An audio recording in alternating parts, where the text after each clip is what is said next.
Et nous recevons ce soir Sarah El Haïry. Bonsoir. Bonsoir. Soyez la bienvenue sur TV5 Monde. Vous êtes la secrétaire d'État française chargée de la jeunesse et de l'engagement. Bon, on va commencer par cette information que je viens de donner. Emmanuel Macron positif. On imagine que si vous êtes là, c'est que vous n'êtes pas cas contact. Oui, je vous le confirme, mais vous savez, le virus, ça illustre une chose, c'est que le virus continue à circuler et à circuler énormément encore dans notre pays et qu'il n'épargne personne, quelle que soit sa fonction, quelle que soit sa situation. Et le plus important, c'est évidemment d'appliquer le même protocole, c'est-à-dire se tester, évidemment se tester, s'isoler et alerter. Mais vous tracer. avez des nouvelles? On parle de symptômes. Il a quoi? Il tousse, il a le nez qui coule, il a de la fièvre? Très sincèrement, je n'ai pas d'informations concernant son état de santé. Ouais. Ce que je sais, c'est que les activités continuent et que, comme beaucoup de Français, en réalité, il va du coup télétravailler et continuer les activités nécessaires. Juste en quelques mots, peut-être un début de polémique en France, imprudence ou pas, ils étaient 10 hier soir, 9 autour d'Emmanuel Macron lors d'un dîner de travail à l'Élysée.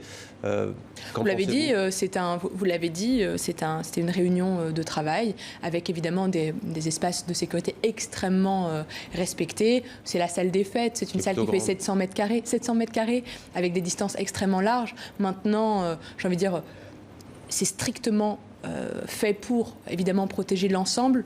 C'était une réunion de travail, je crois qu'il n'y a pas de polémique ni à créer, ni à alimenter. Le plus important, c'est évidemment de rappeler à l'ensemble des personnes qui nous écoutent et qui nous regardent que le virus circule et que ce que nous avons de plus précieux, en réalité, pour retrouver une vie normale, c'est évidemment les gestes barrières. Alors justement, une vie normale, les jeunes, notamment en France et partout dans le monde, l'attendent avec impatience. Les conséquences sont terribles, les psychiatres le disent, isolement, dépression, paupérisation. On voit de plus en plus de jeunes aller dans des associations, des banques alimentaires. Parfois, on parle même de suicide, selon d'ailleurs votre gouvernement. Ça vous inquiète? Vous savez, la jeunesse, c'est la priorité de notre gouvernement et même de notre pays, très largement, et nous on bloque pour cette jeunesse. Mais elle est très diverse. Elle est très diverse en fonction du lieu où elle vit, en fonction du moment de sa vie. Et on regarde chaque jeunesse avec sa particularité. C'est pour ça que nous avons, avec le Premier ministre, le ministre de l'Éducation nationale et la ministre du Travail, un plan qui s'appelle le plan Un jeune, une solution. C'est très assumé. C'est que chaque jeune doit avoir une solution. Que ce soit une solution pour trouver du travail, que ce soit une solution pour la formation, ou que ce soit une aide financière parce qu'il y a une situation de précarité. Et nous regardons notre jeunesse dans toute sa diversité. Nous apportons des réponses dans toute sa diversité. Mais là, concrètement, les prochaines semaines, les prochains mois, pour soutenir les jeunes, ça va être quoi? Très concrètement, nous avons par exemple 100 000 missions de service civique qui sont une opportunité pour les jeunes de s'engager dans notre vie sociale et donc d'être utiles et en même temps de recevoir une indemnité. Nous avons pour trouver leur chemin, leur voie. Bien sûr, et puis de se sentir acteur en fait de notre société dans une période où il y a une crise. Il n'y a rien de mieux que de sentir utile et de casser des fois cet isolement. De l'autre côté, nous avons évidemment des aides financières pour les entreprises pour accueillir des apprentis ou des alternants. Ça va de 4 000 € quand vous recrutez en CDD long ou en CDI un jeune de moins de 26 ans, ou encore 5 000 pour un apprenti mineur, ou encore 8 000 quand c'est un apprenti majeur. C'est des aides pour des parcours emploi-compétences. En réalité, c'est 6,7 milliards d'euros qui sont investis. Je pourrais vous faire la liste, mais elle est extrêmement longue. Mais cela dit, la paupérisation dont je parlais des jeunes, Sarah El Haïry, le coronavirus, on pourrait dire à bon dos. On sait très bien que beaucoup d'étudiants sont obligés d'avoir des petits boulots, comme on dit, pour vivre, tout simplement. Mais c'est tout à fait juste. Aujourd'hui, il y a des étudiants qui travaillaient avant ou qui travaillent pour accompagner leurs études parce que leurs parents ne peuvent pas les aider. Mais nous avons également un modèle social qui est particulièrement porté par des bourses. On a un modèle qui fait que on doit permettre, et c'est la promesse en fait française, on doit permettre à chacun de faire des études dans les meilleures conditions. C'est pour ça que notre université est une des meilleures universités au monde parce qu'elle regarde chaque étudiant comme il est. Maintenant, pour répondre à cette précarité qui est accentuée par cette situation de crise sanitaire, nous avons avec la ministre, il se trouve de l'éducation, de l'enseignement supérieur, débloqué un fonds de solidarité d'urgence à hauteur de 56 millions où il ne faut pas rentrer dans des cases. Il faut simplement demander si on a besoin d'aide. À qui? Au Crous. Au Crous, qui est le premier interlocuteur des étudiants. Il y a également une vraie solidarité intragénérationnelle. Alors je l'ai vu à Rouen, je l'ai vu également à Nantes, je l'ai vu à Aurillac, où on voit des jeunes en fait se préoccuper les uns des autres. Et c'est là où il y a des solutions qui se trouvent très facilement ou très rapidement, avec des agorae, qui sont des associations étudiantes, mais d'épicerie solidaire, des restaurants universitaires à 1 €. C'est un dispositif du gouvernement pour permettre à chaque jeune d'accéder à l'alimentation. Non, en fait, les restaurants universitaires, la première fois, ont été fermés, mais pour répondre à l'urgence, ils sont ouverts uniquement emportés. Et donc, du coup, ce qui permet aux jeunes, évidemment, de se nourrir.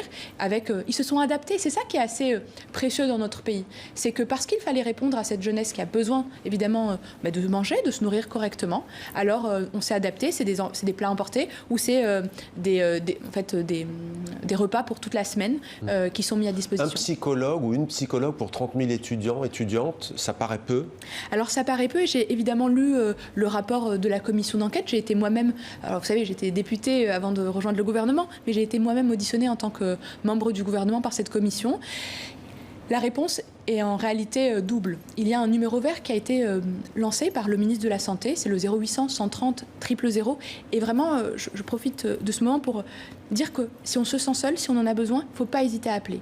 Derrière ce numéro, ce sont des professionnels qui peuvent accompagner cette période plus dur parce que c'est bousculant dans nos vies, c'est pas facile, c'est pas normal de vivre avec cette crise sanitaire et donc il y a un certain nombre de personnes qui ont besoin d'aide. De l'autre côté, il y a des recrutements qui sont lancés, principalement pour les étudiants, pour recruter plus d'assistantes sociales, plus de psychologues et c'est en cours aujourd'hui. Ouais. Juste pour finir sur ce volet, avant de passer à la laïcité, peut-être assez court, mais tout de même, celles et ceux qui nous regardent, qui sont étudiants en France, veulent le savoir. Certains vont reprendre ce qu'on appelle les prioritaires, peut-être le 4, peut-être le 11 janvier.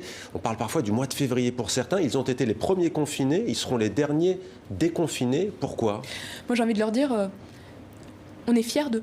Moi, je suis extrêmement fière de notre jeunesse française parce qu'elle a été extrêmement résiliente, elle n'a pas baissé les bras, au contraire, et elle s'est engagée dans une période où on avait peur de cette situation qu'on ne maîtrisait pas encore.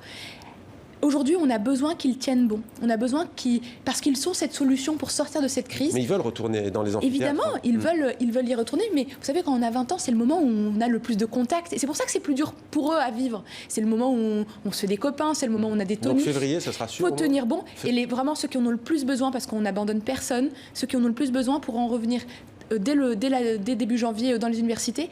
Et je salue du coup l'engagement de tous ces professeurs d'université, mais de toutes ces associations étudiantes, parce que notre jeunesse, elle est debout. Et tenez bon, on a passé le plus long. Le plus important, c'est vraiment de garder les gestes barrières pour retrouver une vie normale le plus vite possible. Alors, on va parler des plus jeunes, si l'on peut dire, notamment des élèves d'école primaire et de collège.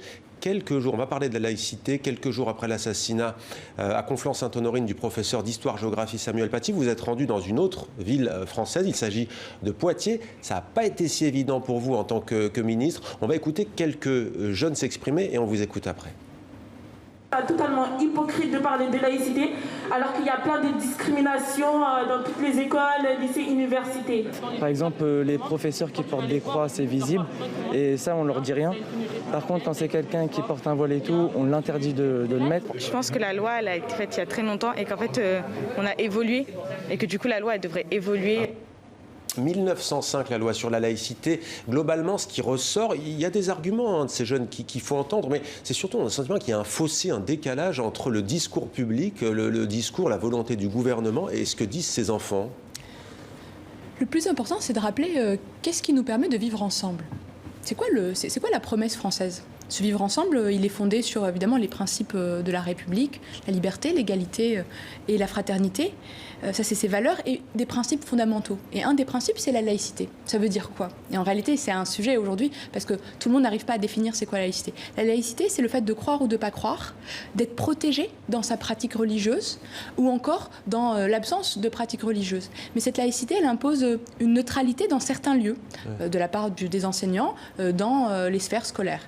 Et quand on a ces échanges vifs, c'est vrai, avec ces jeunes, moi, ce que je vois, c'est la nécessité peut-être de rappeler quel est notre commun. Et notre commun, c'est le fait que dans notre pays, on ne regarde pas les gens en fonction de leur foi, en fonction de leur croyance. On ne regarde pas les gens en fonction de leur couleur de peau. Le problème, c'est comment l'enseigner, ou de leur origine. Des enfants, entre guillemets, de familles de confession musulmane se disent, si on nous regarde différemment, puisqu'on nous montre des dessins comme celui qui a été montré, hélas, par ce professeur, enfin, hélas, quand on en voit les conséquences, bien entendu. Mais comment faire, en fait ? Plus que jamais déjà, parce que c'est les fondamentaux de notre société, la liberté d'expression, elle sera protégée. Parce que c'est un fondamental, c'est un pilier de notre République, de notre choix de société. Maintenant, il y a encore 15 ans, peut-être, il n'était pas nécessaire d'expliquer c'est quoi la laïcité. C'était une sorte d'acquis, on vivait avec. Aujourd'hui, il y a une idéologie qui attaque profondément notre pays, de l'extérieur.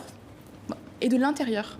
Et cette idéologie, elle porte le nom d'un islamisme radical qui n'a rien à voir avec la religion musulmane. Ça n'a absolument rien à voir. C'est une idéologie qui en fait prêche une haine, une colère. Et donc pour lutter contre ça, alors il faut rappeler qu'est-ce qui fait que dans notre pays, dans notre société, en France, le choix qui est fait, c'est de regarder chacun comme un citoyen. Ce qui nous permet en réalité de répondre à la jeune fille, c'est ça qui nous permet de lutter contre les discriminations. Parce que l'État français regarde chacun comme unique, comme citoyen. Il ne regarde ni son orientation sexuelle, ni sa religion, ni sa couleur de peau, ni même le lieu où il est né.